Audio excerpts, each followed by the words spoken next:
All right, so now, wounded for our transgressions, bruised for our iniquities, the chastisement of our peace was upon him, with his stripes we are healed. That is, by the beating he took, we're healed. A little bit further, he shall see of the travail of his soul, it shall be satisfied. By his knowledge shall my righteous servant do what? He's going to justify many. Seems as there's a moral code that we've broken. See, we have mathematical absolutes, material absolutes. There's a moral absolute involved here. Watch what he says here. By his knowledge shall my righteous servant justify many, for he shall bear their iniquities. He'll be satisfied. Satisfied with what?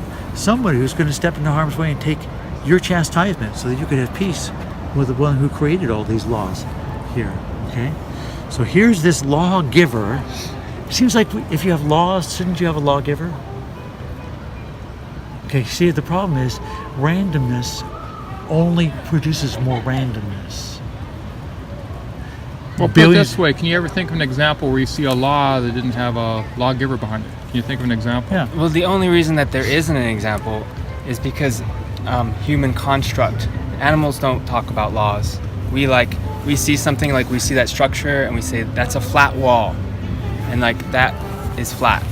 And then the question is, can there be flat without somebody being like acknowledging it being flat? Like, humans are great because we can point at stuff and be like, this is this, and it's a law because we tested a million times. But this is an abstract code. This happens to be English, so you understand it. But there's an agreement between the sender and the receiver, right? There's an intention from the sender. So so I like the concept to have morals, which is a good, like social or human thing, right? However, have human constructs in order for morals to exist at all. No, what you have there is has to be a human. People subjectively decide, I'm going to go shoot up Las Vegas, because there is no moral standard here. We're chemicals. We're a bag of chemicals, so I can do whatever I want. Who are you to tell me I'm right or wrong? There happens to be moral absolutes. And remember, Hitler thought he was doing the world a favor by eliminating gypsies, Jews, Christian leaders. That's true, but most people who've done wrong have done it in the name of their personal religion. Ooh. Right, like atheism. No, that's atheism, does that? Stalin, atheism isn't a religion. Sure it is. Atheism is a lack of belief in a... Do you believe that to be true? I'm pantheist. Okay, but do you believe that atheism is a lack of belief in God? Yeah. Okay. But that's the definition. It is not a belief. So it's not a religion.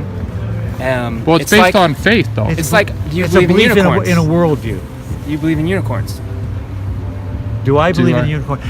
No, I don't. Why? Because there's no evidence.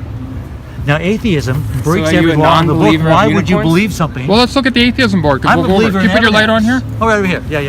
Right over here. Let's look at it. Well, let's look at it. Atheism from a worldview. I know you're not an atheist. Yeah. How do they explain where time, space, matter, and information came from? They don't have to. Yeah. Well, so they have faith that it just came into existence. Most atheists believe in the Big Bang. So the Big Bang, you'd have to have time, space, matter, and information for the universe to be created. So they don't know, so they got to have faith. What? Well, they believe it happened, right? Atheists faith. believe. Well, the Big Bang is a theory. They are like, that's probably But that's what they believe. So if they believe it to be, the majority do. Well, they take science. They do take a faith in science, as in the scientists are like, hey, we've done a lot. You guys don't have to do the research because we've done it. But can you agree with me? They have to have a certain amount of faith to believe that time, space, matter, and information just popped into existence. I can accept. Okay, fair enough. Now, how about this? They'd have to believe, if you believe in the Big Bang, which most of them do, you got rock and some primordial soup. How could life arise from non-life? You don't have any living cells when this Big Bang occurred, somehow forming the Earth and the atmosphere and all the materials we have on Earth. So how would they explain without faith? Because they all agree we've got life. So how could life arise from non-life when we just reviewed the law of biogenesis? It's not possible according to the scientific method. Okay, and then, so how did the first cell begin? Even the simplest cell we now know shows very clearly it's very, very complex. I mean, you got molecular machinery in there and miles worth of information. How did the complex language, now here's the key, language of DNA evolve? Except these are all unknowns. Okay, and that's why we're saying atheism is based on blind faith. They can't tell you where the laws of science came from, the fine-tuning of the universe, complex design, function, uniformity, laws of logic and mathematics, objective standard for morality, as we were just talking about, and what happens after death. They don't know all these things, but they're convinced that atheism is true. That's why atheism is a religion. It's not a religion. It's It's based a on belief faith. system that is. It's a lack of belief system. No, but you believe in it. There's nothing to believe. It's the lack of believing in existing religions. Do they believe it's true? An What? atheist. They don't believe that No, what do they believe? they. What do they It's the same believe? thing about unicorns. What do you guys believe about No, unicorns? I'm asking what does an atheist believe? It's case by case. It's the non-category. So, like in the case of unicorns. Well, let's just take. Well, the but hold on one sec. etymology, These okay? are all very fundamental questions. You agreed the most atheists, which we This is- talked to, this they is don't humanity. know. So it's based on Nobody faith. knows this It's stuff. based on blind faith. No. What atheist would you say that I will would say accept- that I'll life give doesn't you- exist on Earth? There's life. They observe life. I'll right. give you that. Okay. It's a worldview. It's I'll give you it's that. a religion. That It's a atheists faith. have faith in science and NASA. They do, because when we ask, like, When you say, did you say NASA? NASA, yeah. I love NASA. Right over here. Listen. Yeah, we have. Have faith you in seen this guy? NASA. NASA says we go to the moon. This is NASA right here. Okay, this is the father of NASA. Okay, first director. He looks pretty smart. Most of them are pantheists. Yeah, let's take a look, see what this guy says. One cannot be exposed to the law and order universe without concluding there must be design and purpose behind it all. The world around us, we can behold obvious manifestations of order, structure, plan, or design. The better we understand the intricacies of the universe and all its harbors, the more reason we have found at the inherent design upon which it is based. Why is he writing this? This is a letter to the California School Board of Education because they didn't like him talking about design.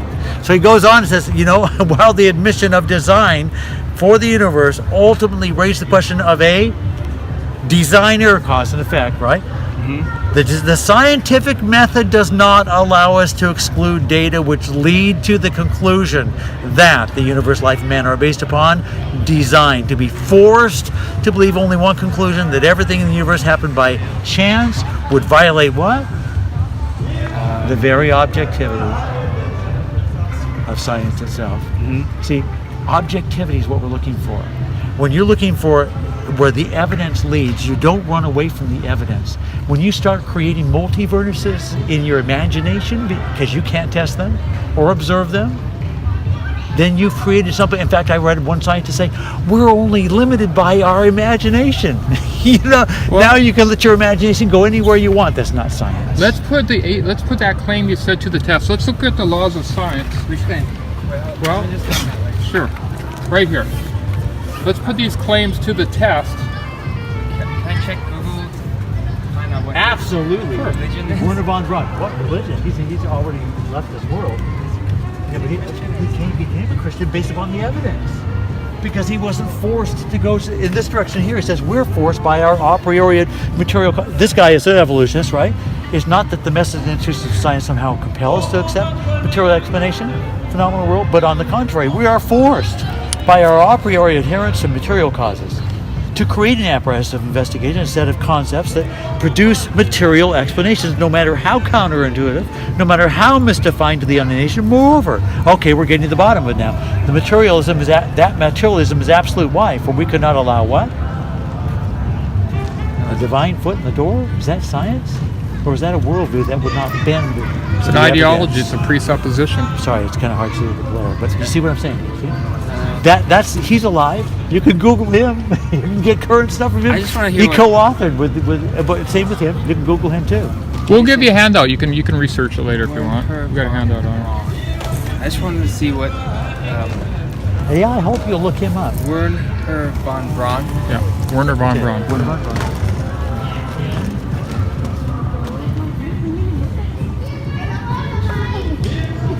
That's a summary there. Same thing. A duplicate of what you But said. let's look at the laws of science and logic. Okay, now okay. One thing I'd like to say is there's a ton of stuff we agree on. Yeah, Good. absolutely. Yeah. It's a start. Yeah. I like. Should we working talk with about where our Venn diagrams don't intersect? If you'd Well, like. I don't know what we agree on. Yeah, I don't know if you agree with that. The laws of science. Do you actually believe refute evolution. in the laws of science and logic? I mean, I guess that's a starting point. Let's just good. review them quickly to make sure, okay?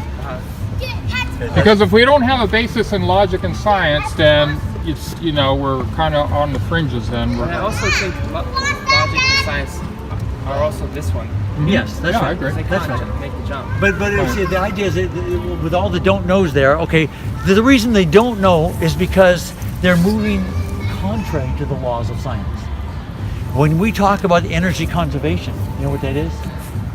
Energy conservation, first law of thermodynamics says all the energy, all the matter that's there in the form of energy, That's more of the poster here. yeah, Take a look. right there. You can't create it, you can't take away from it. It's all there.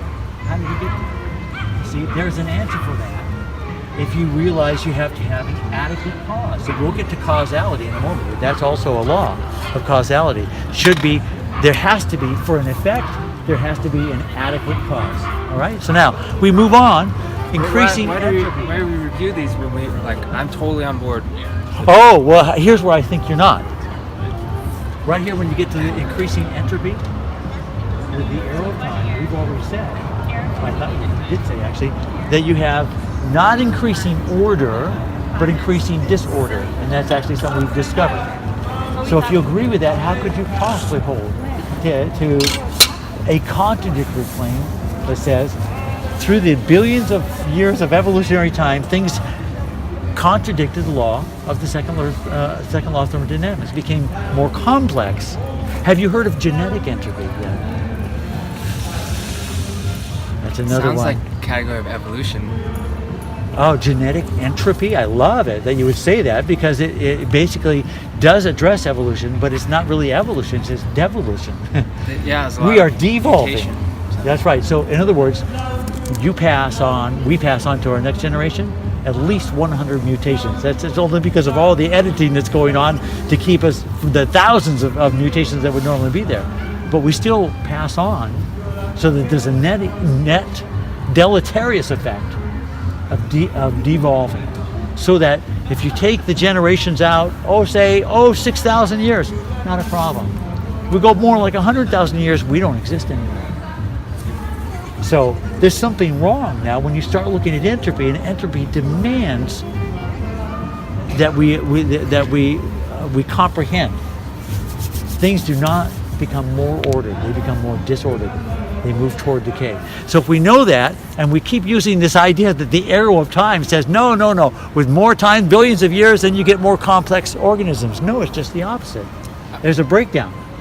Well, I mean, when you're dealing with life, it's another category. Just like when we talk about programming has a different category, so does quantum physics has a different, governing laws. Programming has Oh, are you different going laws. like what, in Life- string theory and things like that? Well, I'm just pointing out that string theory has its own weird little exceptions. Have you know what they've tested in string theory? You know what they've tested about that?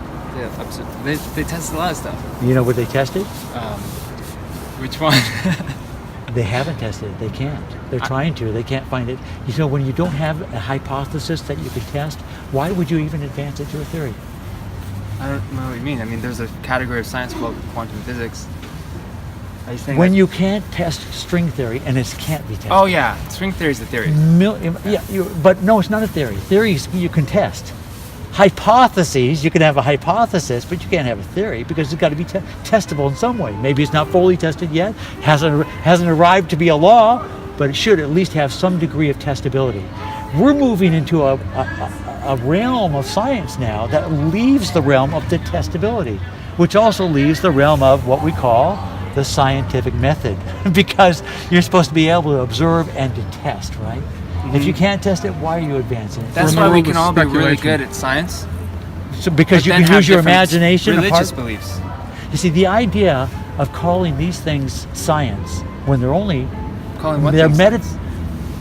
string theory, Oh, theory, yeah, multiverses, theory. Okay, things that because they know that they can't answer the questions here, because they know they are breaking those laws there, they got to come up with some other kind of imaginary world that That's doesn't exist. untestable, yeah. That's untestable. I got